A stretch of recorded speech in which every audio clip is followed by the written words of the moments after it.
अस्सलामु अलैकुम व रहमतुल्लाहि व बरकातुहू।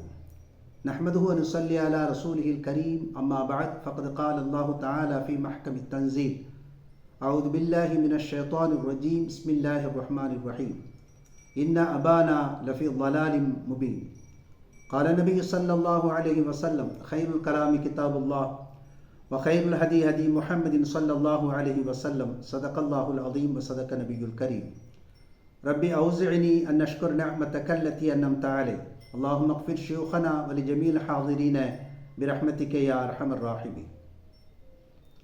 அன்பிற்குரிய அல்லாஹ்வின் நல்லடியார்களே, தாய்மார்களே, சகோதரிகளே, அல்லாஹ் சுப்ஹானஹு தஆலா யூசுப் அலைஹிஸ்ஸலாமுடைய வரலாற்றை பற்றி சொல்லிக் கொண்டு வருகிற போது, யூசுப் அலைஹிஸ்ஸலாமுடைய சகோதரர்கள் ஒரு வார்த்தை சொன்னார்கள்.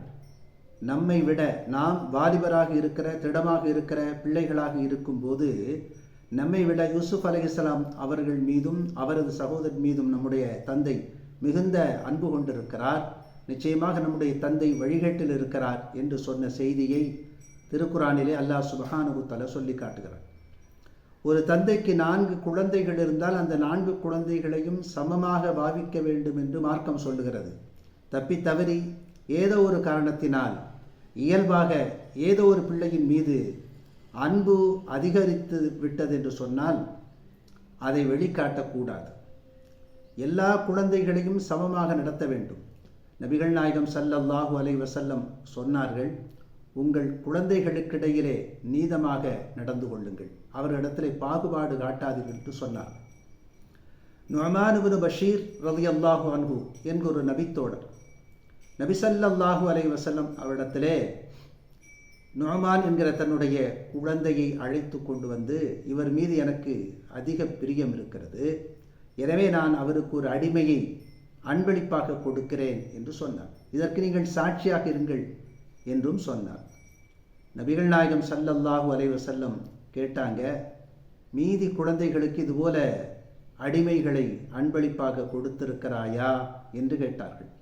இல்லை யா ரசூலல்லாஹ், இந்த குழந்தை மீது எனக்கு அதீத பிரியம், இவருக்கு ஏதாவது செய்ய வேண்டும் என்று எண்ணினேன், எனவே ஒரு அடிமையை நான் இவருக்கு அன்பளிப்பாக கொடுத்தேன் என்று சொன்னபோது, இப்படி செய்யாதீர்கள், இது நீதமல்ல, அநீதியான இந்த விஷயத்திற்கு என்னை துணை கழைக்காதீர்கள், என்னை சாட்சியாக ஆக்காதீர்கள் என்று நபிகள் நாயகம் ஸல்லல்லாஹு அலைஹி வஸல்லம் சொல்லிவிட்டாங்க. அவர் தன் வீட்டிற்கு வந்து அன்பளிப்பாக கொடுத்த அந்த அடிமையை திரும்ப மீட்டு கொண்டார் என்று ஹதீஸிலே சொல்லப்படுகிறது. ஒரு குழந்தை நமக்கு பிரியமாக இருக்கலாம், அதற்காக நாம் அந்த குழந்தையின் மீது மட்டும் அதீத அன்பு செலுத்துவது வெளிப்படையாக மார்க்கத்திலே தடுக்கப்பட்டிருக்கிறது.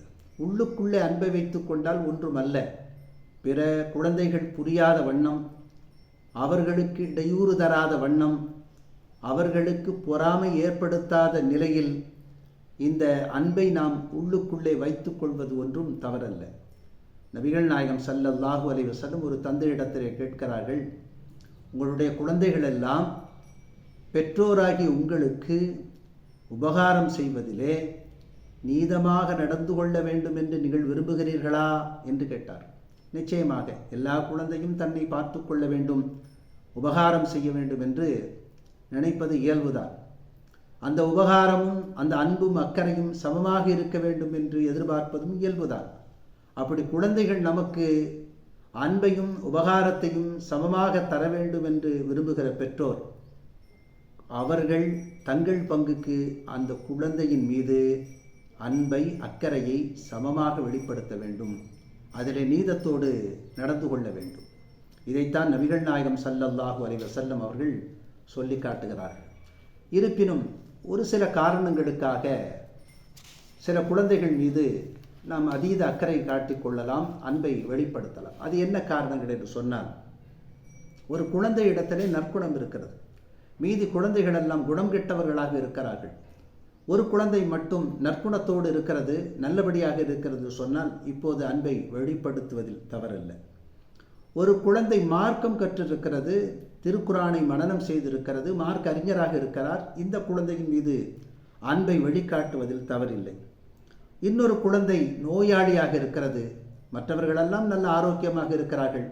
நம்முடைய பெற்றோர் என்கிற முறையில் நம்முடைய பிரத்யேக கவனம் இந்த நோயாளி குழந்தையின் மீது இருப்பது ஒன்றும் தவறல்ல. அவர் மீது அன்பு காட்டுவது ஒன்றும் தவறல்ல. ஒரு குழந்தைக்கு மட்டும் பெரிய குடும்பம் அமைத்து விட்டது, அந்த குடும்பத்தை தூக்கி சுமக்க அவரால் இயலாதிருக்கிறது. இப்போது அந்த குடும்பத்திற்கு உதவியாக, அந்த குடும்பத்திற்கு அனுசரணையாக அன்பை வெளிக்காட்டி இந்த பெற்றோர் இருந்து கொள்ளலாம், தவறல்ல.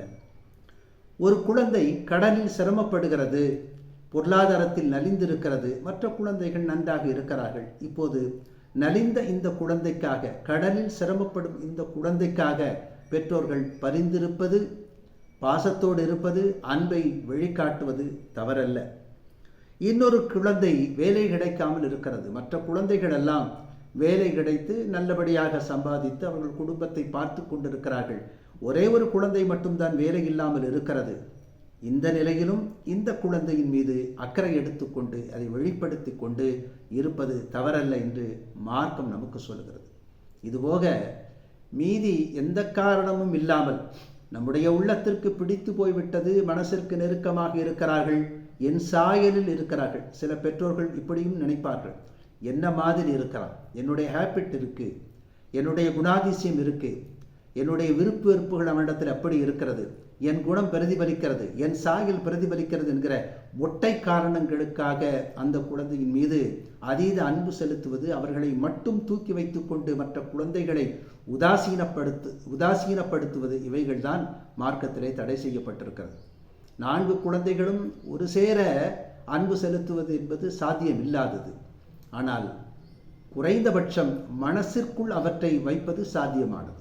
அந்த அன்பை பிற மக்களுக்கு மத்தியில் வெளிப்படுத்தாமல், அந்த அதீத அக்கறையை காட்டிக்கொள்ளாமல், மற்றவர்களை அதன் வழியாக உதாசீனப்படுத்தாமல், நோவினை செய்யாமல் இருப்பது பெற்றோராகிய நமக்கு கடமை. எனவே நாம் நம் குழந்தைகளுக்கிடையிலே நீதமாக நடக்க வேண்டும். அல்லாஹ் சுப்ஹானஹு வ தஆலா நீதமாக நடக்கக்கூடிய பண்பை நமக்கு தந்தல் புரிவானாக. ஆமீன். வாஹிரு தஅவானா அல்ஹம்துலில்லாஹி ரப்பில் ஆலமீன். வஸ்ஸலாமு அலைக்கும் வரஹ்மத்துல்லாஹி வபரகாத்துஹு.